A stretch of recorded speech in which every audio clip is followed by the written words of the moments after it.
Ya, ya. Bueno,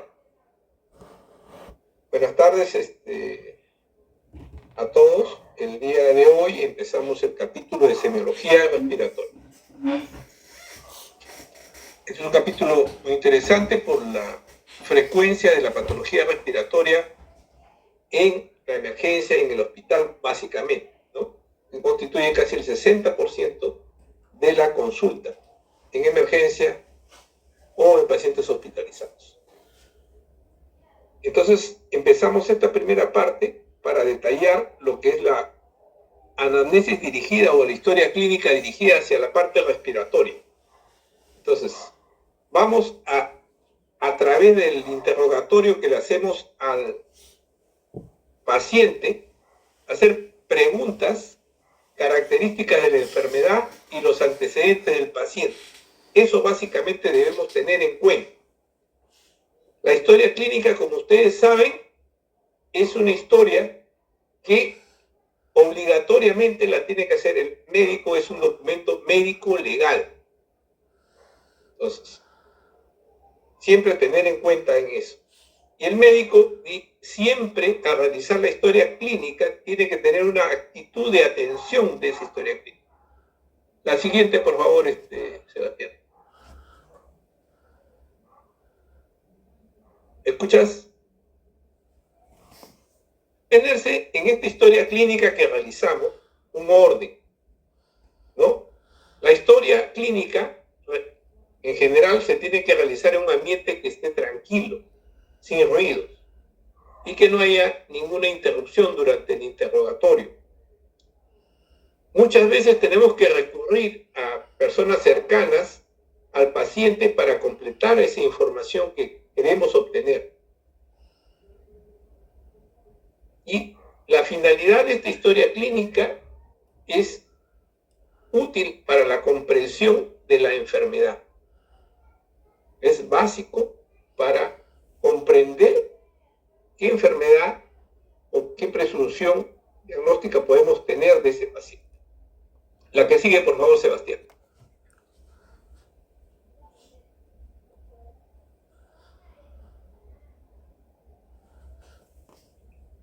La anamnesis o la historia clínica en general es importante porque nos va a permitir realizar el diagnóstico en más del 50% de los casos.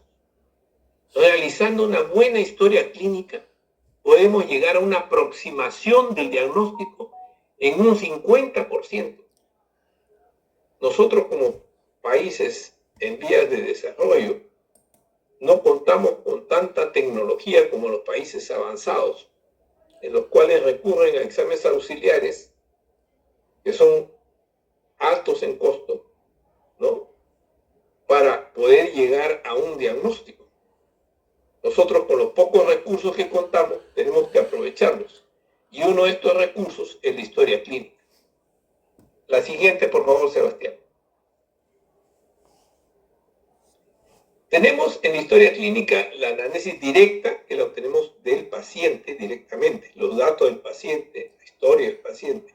La indirecta a través de sus familiares del paciente, hermanos, mamá, papá, si así fuese el caso, y a veces complementamos como una historia mixta. Como ven en la siguiente, por favor, a esas. Entonces, ahí ven la anamnesis directa, que se obtiene la información directamente del paciente, la indirecta a través de familiares, pacientes, amigos o alguna persona cercana al paciente en esos momentos, ¿no? Y la mixta que combina ambos tipos. La siguiente, por favor, Sebastián. Dentro de la afiliación que hacemos de estos pacientes en una historia particularmente de patología respiratoria, vamos a encontrar con bastante frecuencia los cuadros neumónicos. Estos se suelen dar en todas las edades, con una particularidad, que se presentan los cuadros de neumonía multilobar o bronconeumonía en las edades extremas, o en los niños o en las personas de la tercera edad. Tener en cuenta también que alguna de las patologías más frecuentes, que es el asma, se presenta en el primer episodio a partir de los 5 años y 15 años. La que sigue, por favor, Sebastián. El sexo. En el sexo se ve la prevalencia del asma bronquial prevalentemente en mujeres en etapa de desarrollo. Los varones, sobre todo ya cuando empiezan a realizar trabajos mecánicos y ya empiezan a desarrollar una serie de labores, ¿no? Se van presentando los primeros casos de asma bronquial. Es también frecuente ver que en pacientes jóvenes, fundamentalmente la presencia de una de las enfermedades infecciosas más prevalentes en nuestro medio, que es la tuberculosis pulmonar. La tuberculosis pulmonar, para que tengan idea, nosotros tenemos anualmente 36,000 casos de tuberculosis al año, casos nuevos de tuberculosis al año, con una tasa que va entre 130 y 140 por 100,000 habitantes. Es una de las tasas más altas de Sudamérica. Entonces, siempre tenerla en cuenta. En los diagnósticos diferenciales, sobre todo. La que sigue, por favor.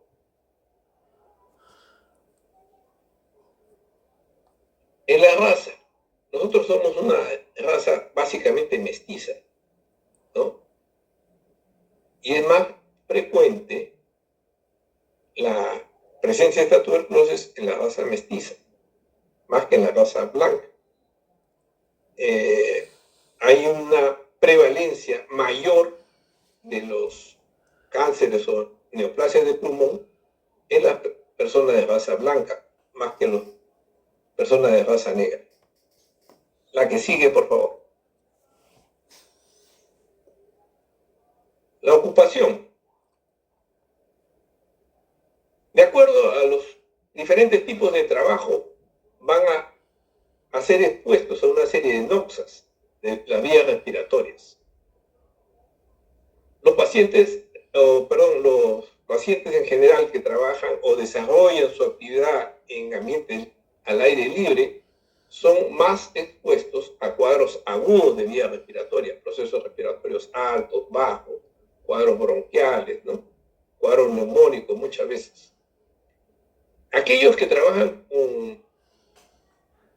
y están expuestos a inhalación de gases nitrosos y clorhídricos pueden ser causas de neumonitis química o presencia de neoplasias de pulmón. Y aquellos que están expuestos a alguna actividad en las cuales trabajan con polvos metálicos, níquel, berilio, vanadio, uranio, pueden producir hiperreactividad bronquial. También hay que tener en cuenta que algunos casos de enfermedad pulmonar intersticial difusa pueden ser condicionados por la aspiración muchas veces de las heces de las aves, condicionantes de hiperreactividad bronquial. La que sigue, por favor.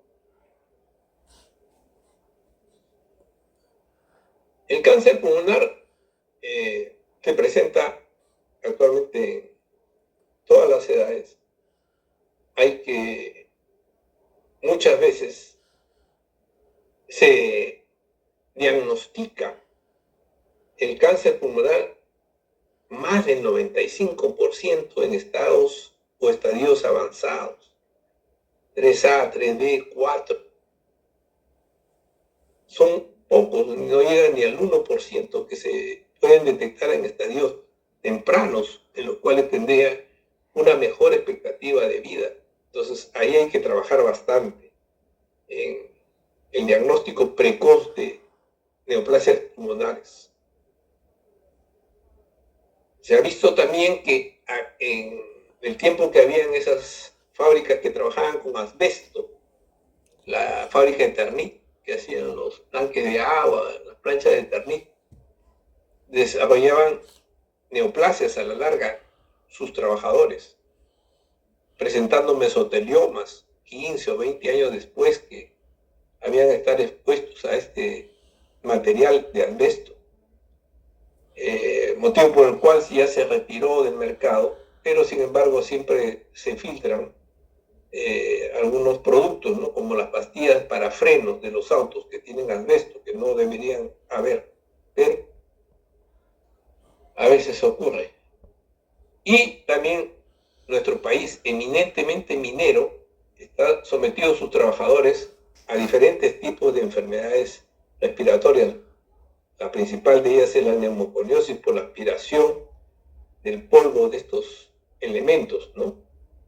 La más frecuente es la silicosis, la asbestosis, la andracosis, de acuerdo al material que inhala, con que trabaja.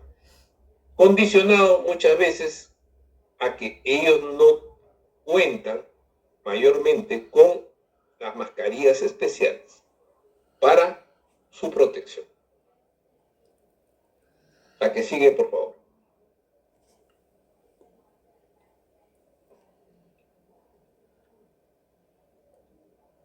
El domicilio.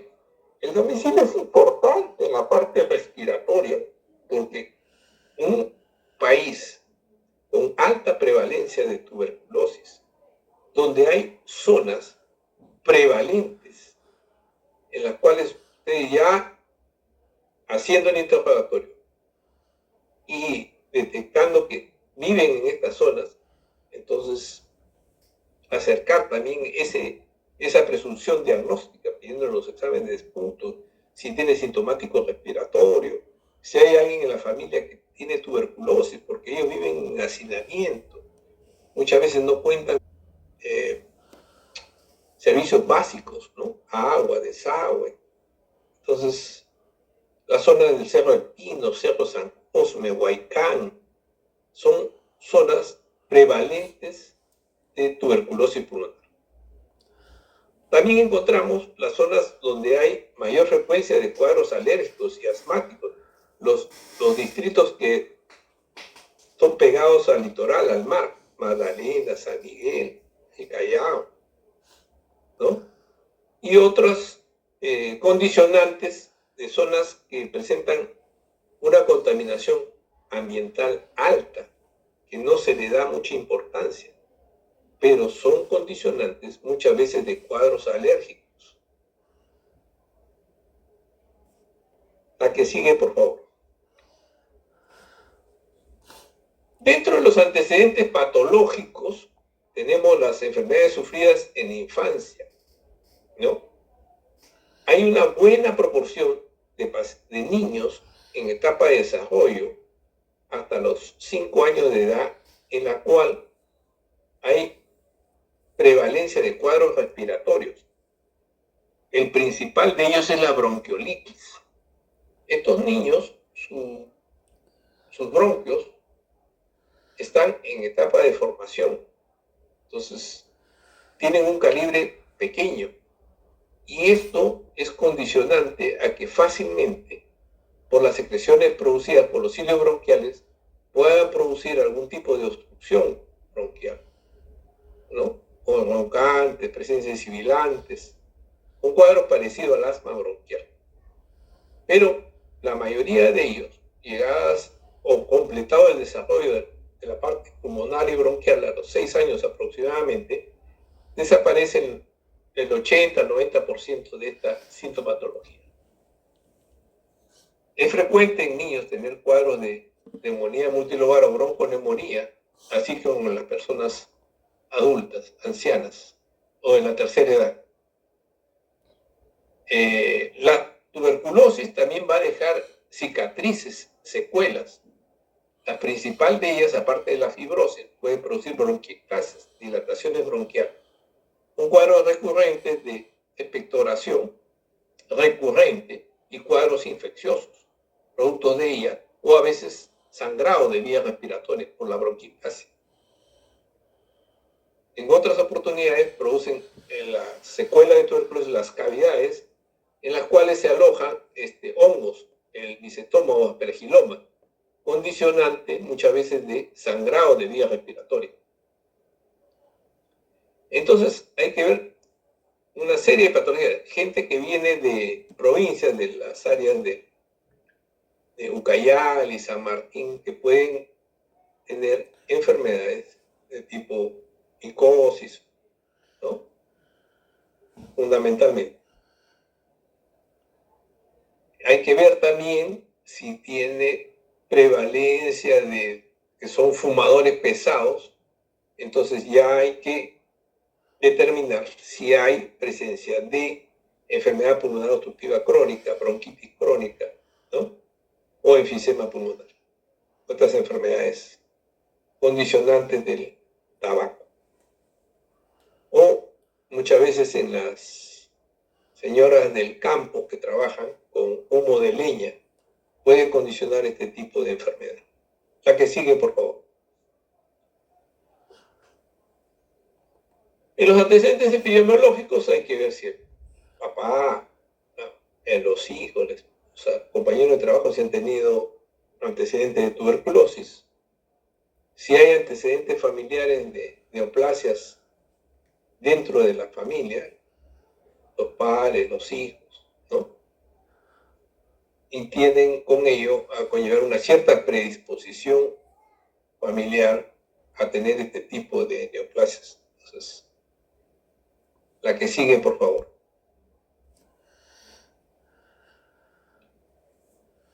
Y llegamos a la parte de los síntomas principales. Uno de los más frecuentes de las vías respiratorias es la tos. La tos viene a ser un mecanismo de defensa, reflejo voluntario, contra diferentes tipos de agresión que puede sufrir el aparato respiratorio. Con expulsión o no de secreciones, puede ser una tos productiva o no productiva, ¿no? Y el mecanismo principal es una inspiración profunda acompañada del cierre de glotis, y que por medio de contracciones musculares se produce una inspiración forzada que obliga a una apertura violenta de la glotis. Ese es el mecanismo por el cual condiciona la tos. La que sigue, por favor. Dentro de estas características de la expectoración van a encontrar, según el aspecto físico, pueden ser mucosas, incoloras, transparentes, viscosas. Pueden ser cerosas, pueden ser líquidas, espumosas, características del edema agudo del pulmón. Pueden ser serohemorrágicas, ¿no? Muchas veces producidas por un edema agudo del pulmón. Y pueden ser herrumbrosas, color óxido, que es característico de las neumonías. También podemos establecer una clasificación de acuerdo al color. Pueden ser blanquecinas, muchas veces característica de asma o traqueitis, amarillas, de la bronquitis aguda, amarillas verdosas, a veces en casos de TB, café o chocolatadas en abscesos pulmonares, puede ser de rojo vivo de las hemoptisis,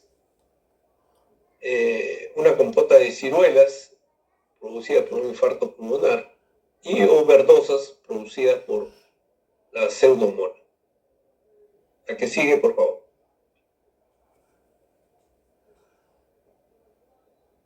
El tipo de tos puede ser seca o no productiva, en la cual no hay movilización de secreciones, que se encuentra en la laringitis, tracheitis, básicamente de vías respiratorias altas. Son todas aquellas condicionantes en las cuales hay lesión o inflamación por encima de la carina principal. Y las húmedas o exudativas, en la cual hay movilización de secreciones, que se presentan en las neumonías, en los edemas agudos del pulmón, en los cuadros bronquiales. Y las productivas, la tos es húmeda seguida de expectoración de la neumonía, bronquitis, absceso, etc. También podemos establecer diferencias con respecto a la tos. Puede ser del tipo quintas, que es una tos de tipo paroxística, no para, tipo de la tos convulsiva. Una bitonal, con tonos agudos y graves, que se encuentran en la parálisis de cuerdas vocales. Una tos perruna, que a veces es áspera, y que se presenta en las traqueitis. En las afónicas o disfónicas, que se producen en las laringitis, cuando se apaga la voz. Y en las emetizantes, que se encuentran en la traqueobronquitis y en la laringitis aguda. La que sigue, por favor. Como recordando, ¿no? Básicamente hay dos tipos de tos, la productiva y la no productiva. La tos seca o la tos húmeda. La tos seca, cuando al toser no se escucha movimiento de secreciones de la vía aérea, y básicamente se encuentra en la irritación de las vías aéreas superior, de canina hacia arriba, en la pleuritis, en la sinusitis, en la otitis. Y la tos húmeda, cuando al toser se produce movimiento de secreciones, que podemos dividirla en dos tipos. En la no productiva, que no hay producción de secreciones al exterior, que se presenta en ancianos con marcada astenia o en niños muy pequeños, que no han desarrollado el reflejo de la tos.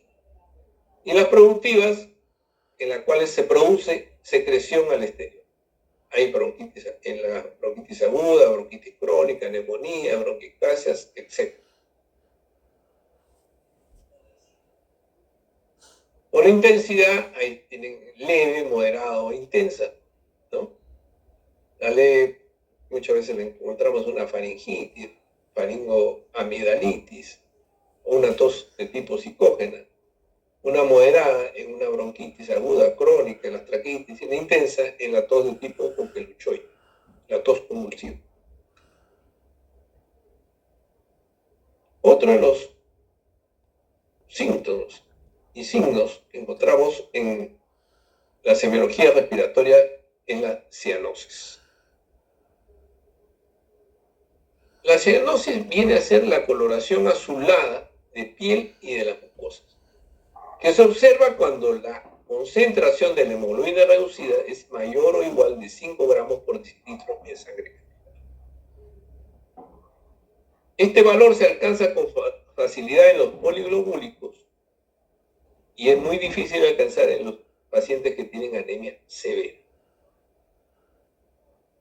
El signo cardinal es en las enfermedades en las cuales se altera el transporte de oxígeno. Entonces, tenemos tipos de disnea condicionada por el sistema respiratorio, ¿no? Y por el aparato cardiovascular, que tiene que ver estos procesos. La que sigue, por favor.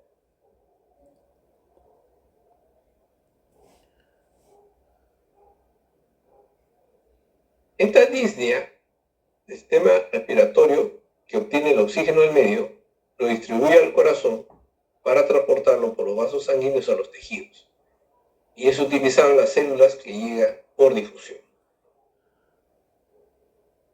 Hay 4 tipos de hipoxia tisular. La hipoxia hipoxémica tiene que ver con la disminución de la presión parcial de oxígeno, que la encontramos en enfermedades respiratorias o en los shock centrales.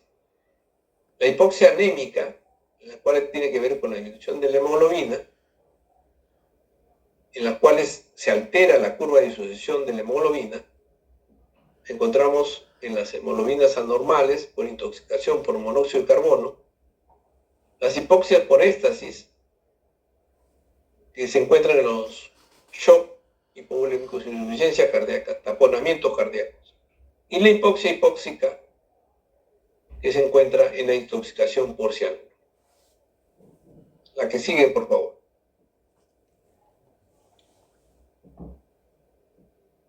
Entonces, en la semiología de esta cianosis, va a encontrar la coloración azulada en los capilares y vénulas. Y debe buscarse donde los tegumentos son delgados y vascularizados, en los labios, en la sala de la nariz, en el pabellón auricular, en los lechos unguiales, ¿no?, en la mucosa de la lengua, conjuntivas palpebrales. Desaparece con la mitropresión. Y también encontramos un tipo de hipoxemia crónica en los poliglobúlicos y en los que tienen acropaquia púbica, el factor de crecimiento. La que sigue, por favor. Básicamente, debemos establecer dos tipos de cianosis, la central y la periférica. La central es una cianosis universal y que puede observarse mejor en los labios, en las regiones malares, en la lengua, en la mucosa bucal. No mejora con el calor o el masaje. Se puede acompañar de poliglobulia o acropaquia y mejora con la administración de oxígeno. En la cianosis periférica va a predominar en las regiones acrales, en las manos, en los pies, en los dedos, en los lechos unguiales. No afecta a la mucosa, mejora con el calor o el masaje. No se acompaña de poliglobulia ni acropaquia y no mejora con la administración de oxígeno. La que sigue, por favor. En la base de su distribución se encuentra o se clasifica en generalizada y localizada. La generalizada la vas a encontrar en los pómulos, en los lóbulos de las orejas, en las fosas nasales, en los labios. Y la localizada en las obstrucciones venosas, por ejemplo, el fenómeno de Raynaud.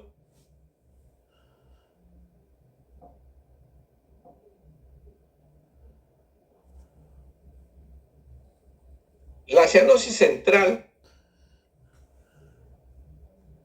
de causa pulmonar y de causa cardíaca. Tenemos que diferenciar. En la cianosis central de causa pulmonar vamos a ver una disminución en la presión parcial de oxígeno del aire inspirado. Vamos a encontrar hipoventilación alveolar, por ejemplo, de enfermedades tales como el EPOC, enfermedad pulmonar obstructiva crónica, debilidad de los músculos respiratorios o deformidades de la caja torácica, escoliosis, lordosis, sifosis, ¿no? O también en alteraciones de la relación ventilación-percusión, tipo tromboembolismo pulmonar, distrés respiratorio agudo. Un tercer mecanismo de causa de cianosis central es la alteración en la difusión de oxígeno, que tiene que ver con todas las enfermedades pulmonares intersticiales difusas y el edema pulmonar. Y finalmente los shunt pulmonares que se aprecian en las neumonías.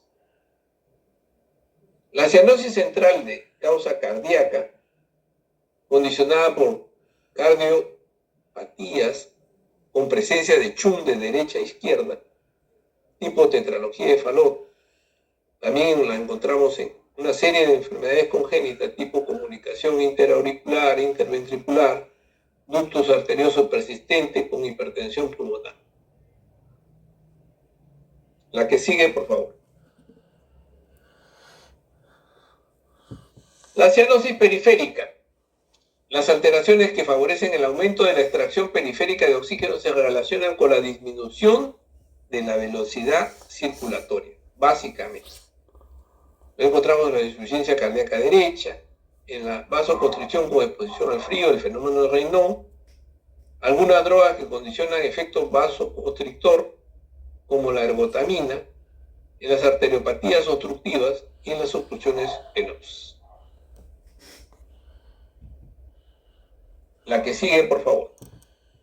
Y finalmente encontramos la cianosis mixta en las insuficiencias cardíacas globales, y el mecanismo central se debe a la congestión pulmonar secundaria, a insuficiencia cardíaca izquierda, y el periférico a la demora o rémora venosa sistémica por claudicación del ventrículo derecho.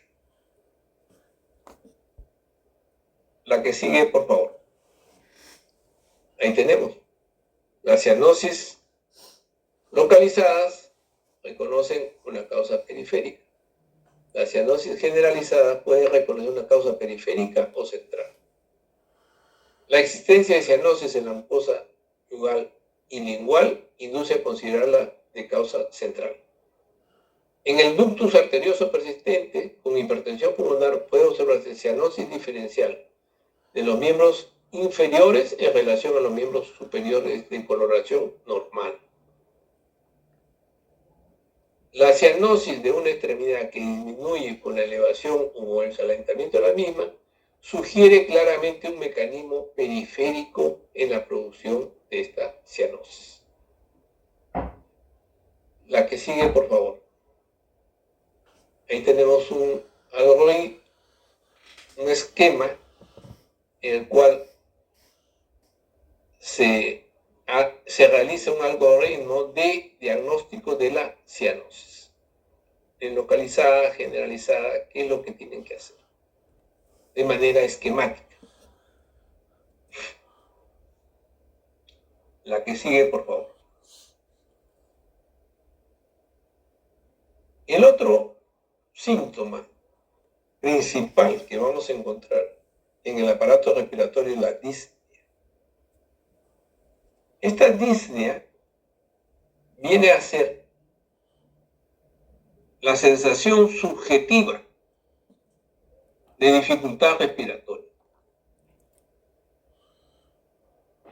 Esta disnea o aumento de frecuencia respiratoria, ¿no? Su origen puede ser multifactorial. Van a intervenir factores fisiológicos, psíquicos, sociales, medioambientales del sujeto.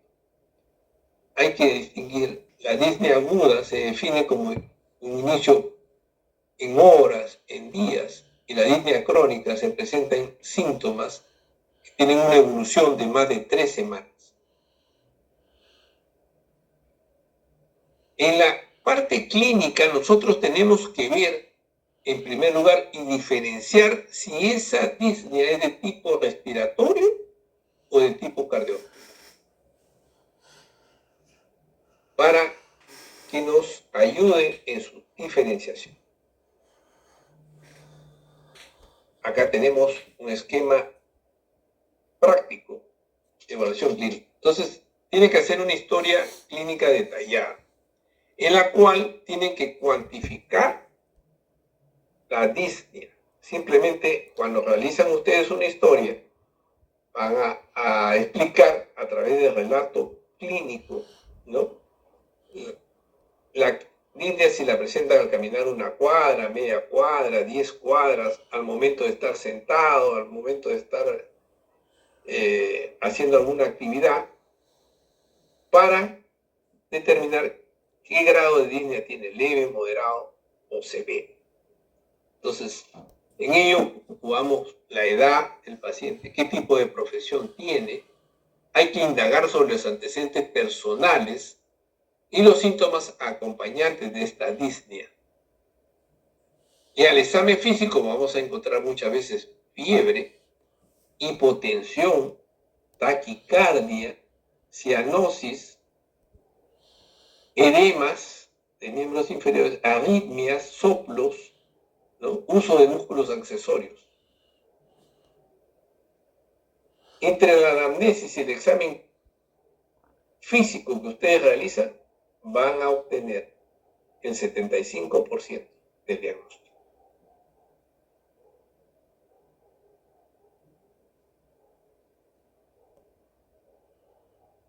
En este cuadro van a ver la etiología o el origen de las causas más frecuentes de disnea. Tenemos la de tipo cardiovascular, las anemias, el edema agudo de pulmón, el shock hipovolémico, las miocardiopatías alcohólicas, la pericarditis y taponamiento cardíaco, las insuficiencias cardíacas, las arritmias cardíacas y las valvulopatías. En las de tipo respiratorio vamos a encontrar las aspiraciones por cuerpo extraño, el edema de glotis, la enfermedad pulmonar obstructiva crónica, el asma bronquial, la inhalación de humos o sustancias gaseosas tipo monóxido de carbono, las neumonías, las atelectasias, el neumotórax, el síndrome de estrés respiratorio agudo, el tromboembolismo pulmonar. Todas estas enfermedades condicionan disnea. Las de causa psicógena, Por enfermedades metabólicas también encontramos disnea, las acidosis metabólicas, el hiper o hipotiroidismo y la gestación. Otras causas de disnea, el reflujo gastroesofágico a tener en cuenta, las alteraciones abdominales, ascitis, las exposiciones a grandes alturas, ¿no? Y enfermedades del sistema nervioso central.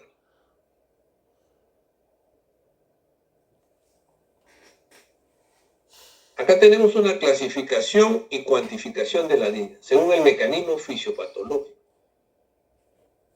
Hay una mayor demanda de ventilación, el fisiológico en el ejercicio, en el embarazo, en las grandes alturas, y el patológico condicionan anemia, acidosis, un alto índice metabólico.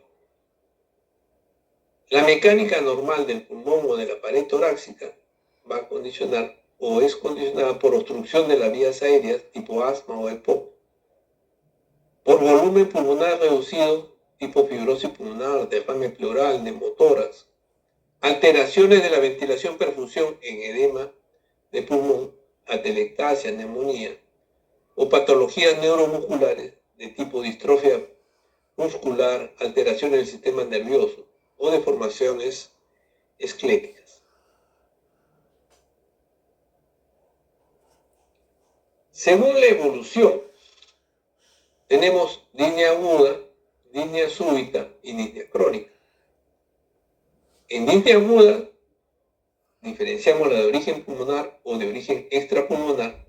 En las de origen pulmonar tenemos las neumonías, las aspiraciones o neumonías aspirativas, el derrame pleural, y en las de origen extrapulmonar, el edema pulmonar cardiogénico, las anemias, las acidosis metabólicas.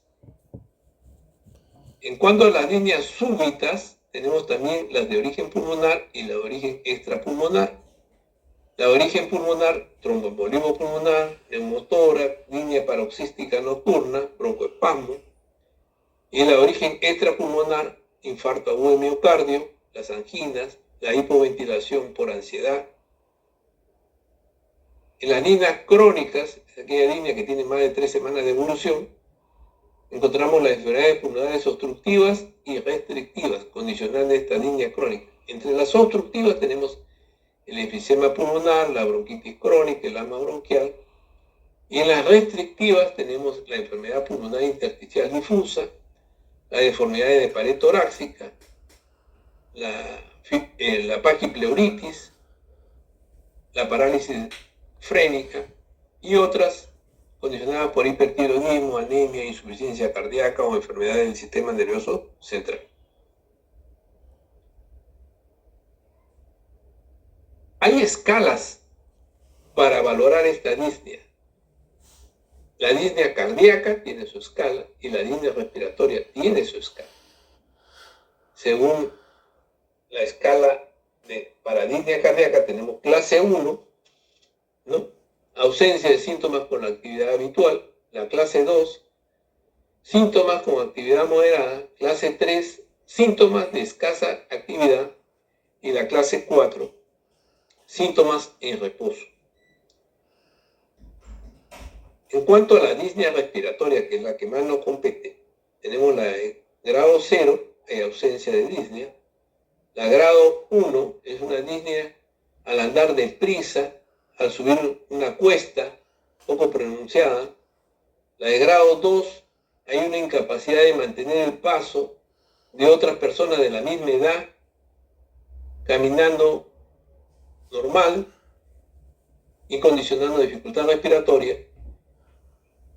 La de grado tipo 3, tienen que detenerse o parar cuando ha caminado una distancia más o menos de 1 cuadra, 100 metros, o a los pocos minutos de andar en llano. Y la disnea tipo 4 es la disnea que se presenta al salir de la casa, aparece con actividades cotidianas que uno realiza, al vestirse, al cambiarse, ¿no? La que sigue, por favor. Ahí tenemos los tipos de disnea. ¿no? Continua, intermitente, de reposo, de esfuerzo, en decúbito, ortonea, en decúbito lateral y en posición vertical.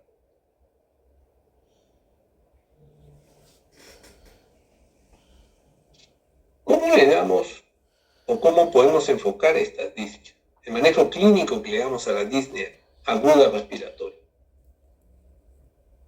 Primero hacemos una historia clínica adecuada,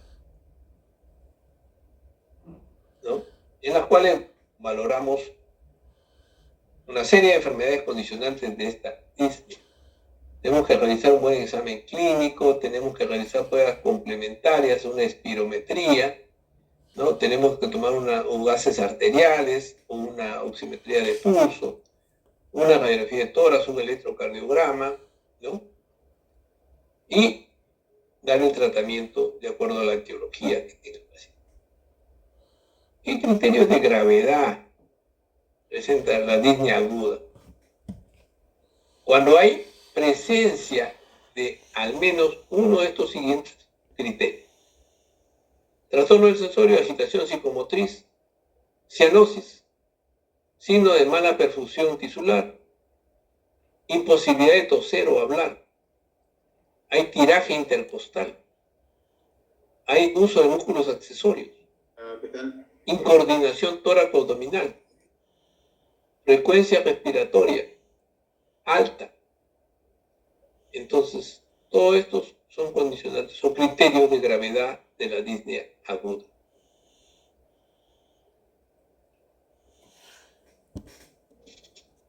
Y el manejo de la disnea en pacientes crónicos, ¿no? Hay que establecer primero el diagnóstico etiológico, hacer una buena anamnesis, un examen físico adecuado, y complementarlo con los exámenes auxiliares, una radiografía, una tomografía, y darle el tratamiento respectivo. En cuanto a las medidas generales de la disnea aguda, administración de oxígeno, una adecuada hidratación, suplementos de oxígeno, y establecer, de acuerdo a la cuantificación de la disnea, si es que requiere algún tipo de ventilación mecánica invasiva o no invasiva, de repente una cánula de alto flujo, garantizar un buen acceso venoso, el tratamiento de la fiebre, no usar medicamentos que depriman el sistema nervioso central y mantener una vía aérea permeable.